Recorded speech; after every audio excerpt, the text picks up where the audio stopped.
A polícia está à procura do casal que assaltou uma clínica médica na quadra 203 do Recanto das Emas. Celulares e cerca de R$ 1.000 foram levados pelos criminosos. As câmeras de segurança registraram tudo, veja. A ação dos bandidos foi rápida e durou menos de 3 minutos. Essa mulher que aparece de chapéu, camisa branca e óculos escuros vai em direção aos funcionários. Em seguida, um homem mostra a arma para a equipe. Eles fizeram um verdadeiro limpa no local e levaram cerca de R$ 1.000 e celulares dos trabalhadores. O crime foi na tarde dessa quinta-feira. Essa é a 4ª vez que essa clínica, que fica na avenida principal do Recanto das Emas, foi alvo de bandidos. Mais um prédio foi interditado em Vicente Pires nesta sexta-feira. A estrutura, levou uma multa em abril deste ano. Essa manhã, a 4ª multa foi aplicada à obra, somando um total de R$ 24.000. Esse é o 4º prédio interditado somente esta semana.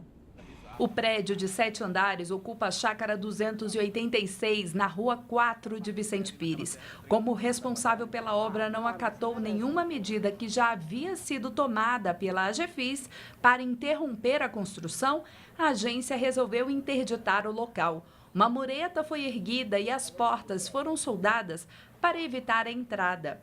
Parte do asfalto próximo à obra está com rachaduras. A Defesa Civil ainda analisa se elas foram provocadas pela construção.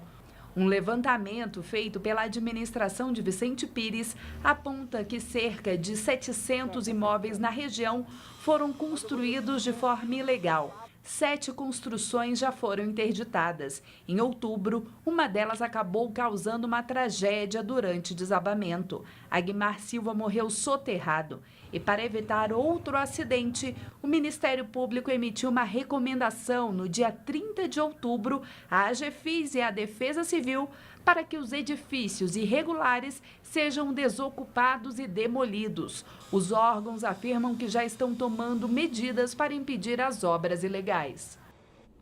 A reforma trabalhista entra em vigor amanhã, mas muitos trabalhadores ainda têm dúvidas sobre as mudanças nas leis. As alterações em pontos como férias, jornada de trabalho, remuneração e plano de carreira ainda assustam muita gente. Essa reforma aí passa a valer para todos os contratos de trabalho vigentes, tanto antigos como novos.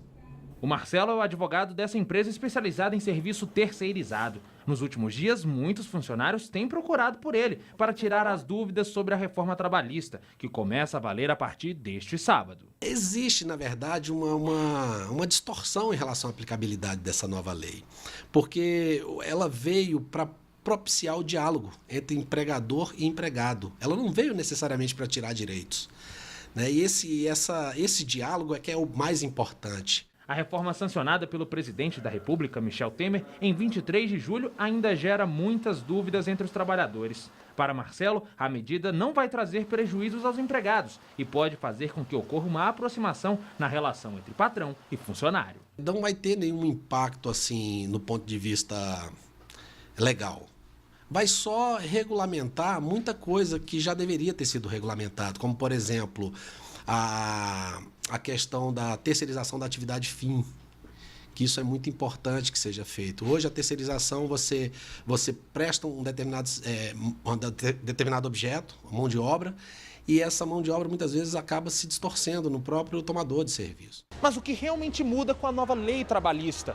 As férias, por exemplo, poderão ser parceladas em até 3 vezes, desde que um dos períodos tenha no mínimo 5 dias. A contribuição sindical passa a ser facultativa e os contratos por hora de serviço passam a valer. Também ocorreram mudanças na jornada de trabalho, que deixa de ser 8 horas diária para 12 horas. Para esse economista, a nova lei trabalhista pode conseguir o objetivo de aumentar o número de vagas de emprego, mas isso só deve ocorrer a médio e longo prazo. Ele ainda afirma que a mudança pode trazer impacto positivo na economia do país. O empregador, ele traz um benefício nesse primeiro momento de diminuição de custos, só que depois vai acontecer uma geração maior de emprego e vai ter mais renda para os trabalhadores e vai gerar toda a economia e sim, o Brasil todo pode ser beneficiado com essas alterações na legislação atual. A Sociedade Brasileira de Endoscopia Digestiva promoveu nesta sexta-feira um mutirão de prevenção do câncer coloretal. Foram realizados 50 exames de colonoscopia no Hospital de Base em pacientes pré-selecionados. Veja. Em uma consulta no começo do ano, seu Antônio recebeu uma recomendação para fazer o exame de colonoscopia com urgência. Mas o que era para ser rápido demorou 8 meses até a marcação. E agora, com o mutirão de prevenção do câncer coloretal, ele finalmente está pronto para fazer o exame. Caso contrário, não fosse esse mutirão, provavelmente ainda teria que esperar por mais algum tempo. Ou procurar um particular, não é? Porque chega a idade, o tempo, a necessidade e a obrigação de a gente estar se prevenindo, fazendo uma prevenção, coisa parecida, e a gente tem a necessidade do exame. O atendimento é feito no ambulatório do Hospital de Base. Primeiro, os pacientes são preparados com soro e sedação. Logo em seguida, eles são levados para uma sala separada, onde o procedimento é realizado. Esse médico, que faz parte da campanha, explica que a colonoscopia é importante não só para prevenir o segundo câncer que mais mata a população brasileira, como também para que a doença seja diagnosticada ainda no começo. A colonoscopia tem essa grande vantagem. Ele é um procedimento que é feito em nível ambulatorial. Vocês estão vendo aqui que nós estamos fazendo em nível ambulatorial, com uma sedação. O paciente precisa fazer um bom preparo do intestino. O intestino tem que estar muito bem preparado para a gente poder identificar essas lesões. São lesões, às vezes, de poucos milímetros, de 2, 3 milímetros, que a gente consegue identificar e já retirar. Então, além do diagnóstico, a colonoscopia permite também o procedimento terapêutico, que é a polipectomia, que é a retirada desse pólipo. Agora, o seu Antônio está entre os pacientes que, por meio do mutirão, conseguiram prevenir a terceira doença mais comum entre os homens. Estou aqui tranquilo, contente e feliz porque eu vou fazer esse exame, né? E o médico faz um alerta: os pacientes não devem esperar por sintomas para marcar uma consulta e fazer exames. Na realidade, quando os sintomas aparecem, é porque a doença já está avançada. E qualquer tratamento de doença avançada, o prognóstico, quer dizer, a recuperação do paciente, a possibilidade de sobrevida é sempre menor. Fim de semana de diversão, sábado e domingo, tem a peça Casais Felizes Emagrecem Juntos, da companhia G7, no Teatro Águas Claras. E como sempre, o telespectador da Band é convidado especial, hein? Quer ganhar um par de ingressos? Então ligue nos telefones 3966-3668 e 3966-3669. O resultado você confere ainda nesta edição do Band Cidade. A greve do metrô, a audiência no Tribunal Regional do Trabalho entre a categoria e representantes do governo terminou sem acordo. O repórter Rodrigo Miranda volta a falar com a gente ao vivo.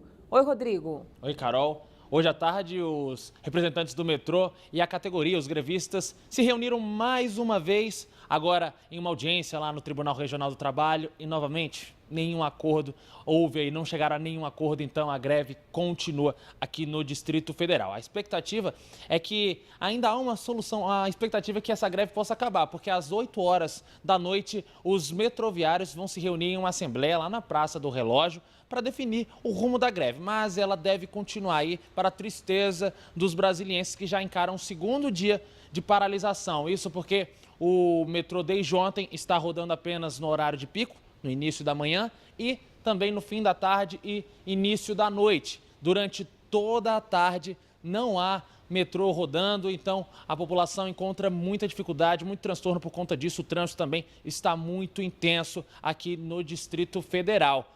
Quem foi até as estações aí durante essa tarde e encontrou os portões fechados, reclamou de toda essa situação aí e você vê agora. É muito ruim, tipo, a gente chega no metrô, quer ir pra casa logo e tá tudo fechado, tem que ficar aqui, tipo, quase 1h30 esperando, cansada, querendo ir pra casa, é meio ruim. É muito ruim, na verdade, né? Esperar pelo metrô e ter que passar a tarde inteira sentado em frente à estação. E os transtornos duraram, como eu falei, o dia inteiro e você vê agora na reportagem.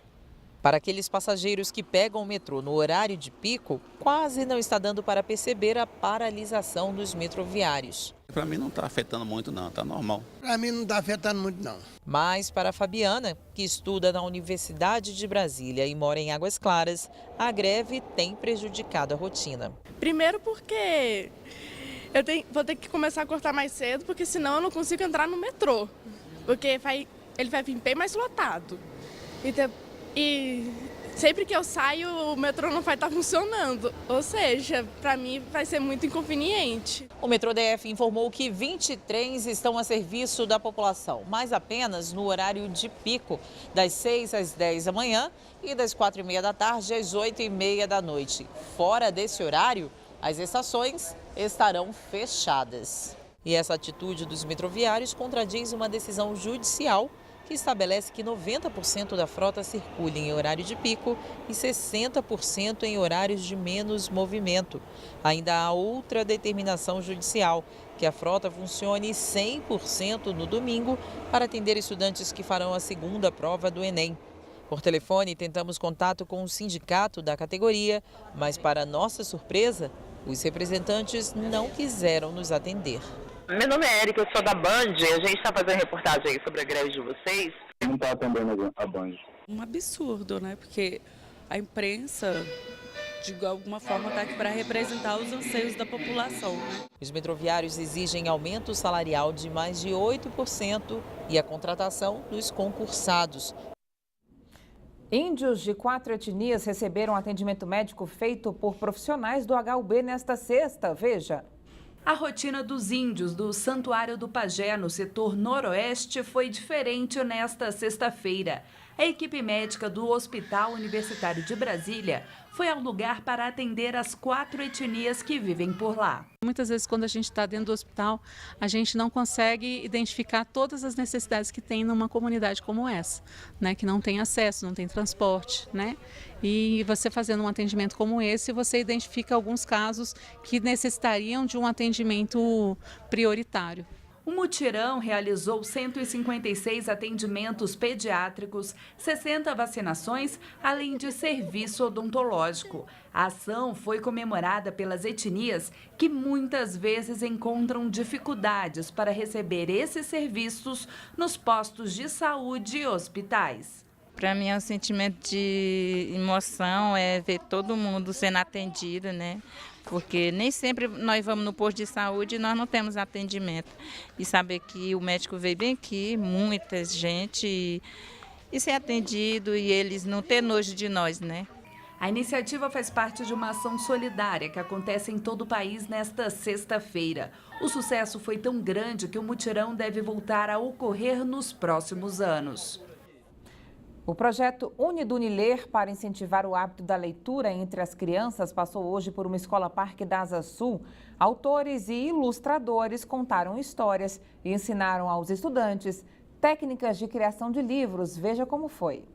Ler é como desbravar um mundo desconhecido e, por isso, a atividade pede imaginação. Fico eu o dia inteiro debaixo daquela canga e você aqui no cercado só vendo crescer a grama. Só faz algum trabalhinho quando é fim de semana. Esses alunos da Escola Parque da 308 Sul receberam nesta sexta-feira um projeto especial, o Uniduniler. O objetivo é justamente incentivar o hábito da leitura. Laura tem apenas 7 anos, mas já gosta tanto de livros que pensa em ser escritora. Eu já pensei, eu e a minha irmã, a gente tentou fazer um livro de uma garota que vive um monte de aventura na mata. E aí tinha vários bichos que tentavam pegar ela, mas nunca conseguiam. Quando a gente vai escrever um livro, a gente tem que imaginar várias coisas legais. E eu amo muito mesmo. E a pequena Laura não é a única criança que gosta da companhia de um bom livro. Eu gosto de ler livros de aventura, que nem Harry Potter, que é meu livro favorito. E gibis de super-herói. Eu gosto de ler livros do Ziraldo, da Ruth Rocha, eu gosto de ler e aventuras.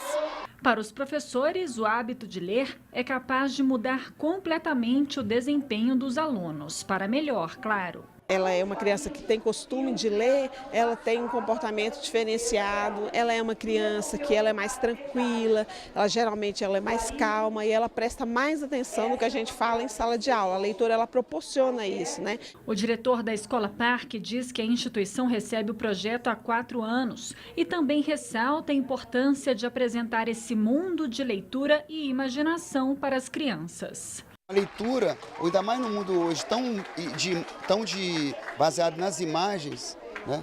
A literatura, ela fomenta na criança a própria capacidade dela de imaginar. A seguir, as preparações para a segunda etapa do Enem 2017. A prova será neste domingo. Daqui a pouco, até já.